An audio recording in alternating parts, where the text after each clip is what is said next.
Nissan used to be a reliable company back in the day because they had Datsun, or as some people like to say, Datusan.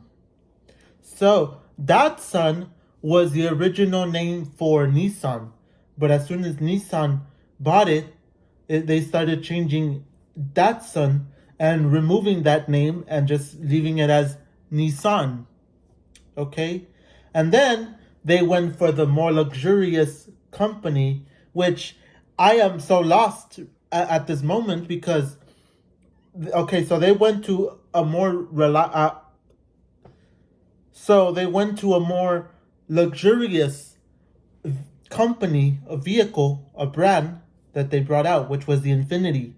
Okay, so it used to be Datsun or Datusan before it was Nissan, and then after Nissan, they came out with their parent company, Infinity. And with that being said, I am disappointed because Datsun or Datusan used to be a company that was reliable. But then when Nissan came out, it's like throw the reliability out the window. It's just let's make something that is poorly executed. Let's not really care about making cars that are reliable. Let's just start adding stuff and being lazy and just bringing out cars that are on the low price. So that's all I have to say is that that's how it is. That Nissan is a company that's low budget. It's like it's just there, and if I can sell a car, I can sell a car. But in terms of being reliable or being sporty or being like some sort of machine that you could say, oh, it surpasses the best of the best. It can't even surpass a Honda, like in terms of like sportiness or in terms of some pizzazz. Um, there's nothing there for Nissan. Like I recently saw the new Nissan Kicks and I was disappointed because, like I said, there's nothing to be wowed about. It's just a little bit of shininess in the interior. The seats are are okay. It's like nothing to be wowed about. There's nothing to be wowed about with the Nissan. So that's an issue. And then that people keep claiming that the CVT transmissions are a huge disaster. They're saying the CVT transmissions are just a pain in the butt. They're just like disasters, and they even made Toyota themselves switch from a CVT transmission to an 8-speed automatic. But then when it comes to their Lexus side, they decided to go with an eCVT, which is a little bit better than the regular CVTs. And just so you guys know, the other company that Nissan slash Infinity owns is the Mitsubishi. And Mitsubishi, for me, I've never seen it as a company that I would say, oh, it's sporty or it's comfortable or it's reliable or it's has some pizzazz or it's what luxurious. I've never ever seen, like, in my opinion, I've never really seen Mitsubishi as like as it competes with, what is it going to compete with, the Honda Accord? Is it going to compete against um Toyota? Does it compete with anything? I just feel like it's a company that's just like it's there. It's just there just to be there. It's not like we're really going to make a huge difference with the Mitsubishi. No, I've always seen Mitsubishi as just like a ketchup, like this one, like this ketchup. Okay, I've just seen it like a ketchup where I'm just like, it's here. There's nothing. There's nothing to it. It's like, it's just a ketchup. Uh, People would choose it if they're if they had a Mitsubishi in the past and they want another Mitsubishi. It's just like it's here. It's like nothing to wow you. It's just like in terms of the beginning, when you first open it, it's like, oh, it tastes decent, and then when you're done, when you leave it out for a couple of days, you're like, this thing is time to throw in the trash.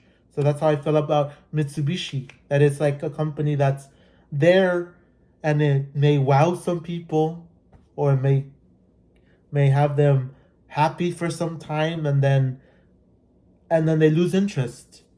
That's how I see it. Like a company that they will lose interest in. It's not like, oh wow, it's competing with a BMW, or it's competing with a Mercedes, or it's competing with a Honda, or it competes with a Toyota, Lexus, an Acura. It doesn't compete with anything. To be honest, like Mitsubishi doesn't compete with anything. And then on the Infinity side, like I'm a little bit baffled by the Infinity. Like if you have an Infinity and then you compare it to a Nissan, you're just like making the Infinity more luxurious, but it's basically the same Nissan. Like, let me put this for example. If you look at the Nissan Armada, when you go to the Infinity side, it's just what? You just get a little bit of more sportiness. It's just basically the same vehicle, just a little bit of body work that they did a little bit different to differentiate it from the Nissan itself. So the Infinity version is called the QX80, and they have different versions that claim to be a lot more um, luxurious and a lot better. But in reality, like I see Infinity and Nissan as the same company. I mean, like their vehicles, I see them to be the same. I don't see them to be like any difference to differentiate to say, oh, look, if I'm looking at this car, will I confuse it for a Nissan Armada? And then in some countries, I think the Nissan Armada is called the Nissan Patrol, which is supposedly different to the Nissan Armada and the Infinity QX80. So that's an issue. And then, like I said, these cars, the Nissans and the Infinities, they don't ride well. I remember back in the day, which I'm still saying recent, which was like maybe 3 4 years ago. I was in a Nissan, I think Nissan Altima, and it drove decent. It drove pretty decent. I wasn't going to say like it wowed me or it left me with some my eyes like wow, this is this is amazing, or this is a work of art. No, I just saw it like it gets you from point A to point B when it's new, but when it's old, I don't want my hands on it.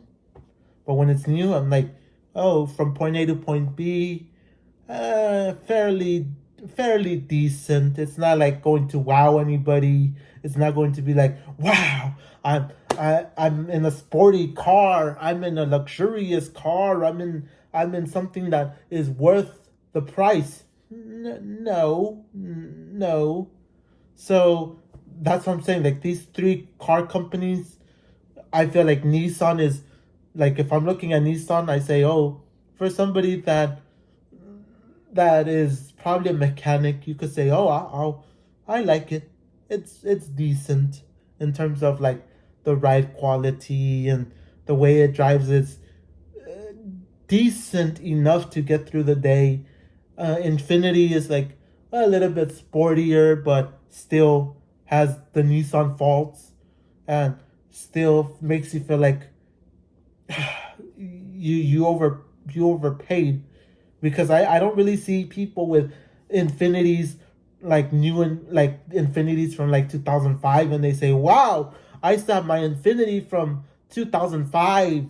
No. Like most people that have Infinities, they're broken down. They have issues. There's so many problems in them, and they don't ride well anymore, and they don't last long. And then with Mitsubishi, I like I said, Mitsubishi just doesn't wow me. It doesn't make me feel like it's it's something that I would be enthusiastic about. I just feel like it's there. It's maybe it's good, maybe it's not. Who knows? It's just there, just to be there. It's not like it wows anybody. So that's about it. That's all I have to say about these three car companies that Nissan owns. And like I said, the Datsun is used to be reliable, used to be really, really good back in the day. They used to be really, really bulletproof. They used to be amazing back in the day, the Datsun. And since they discontinued it, it's over. So that's all I have to say, ladies and gentlemen. Thank you guys for watching. And as always, I'll catch you guys in another video.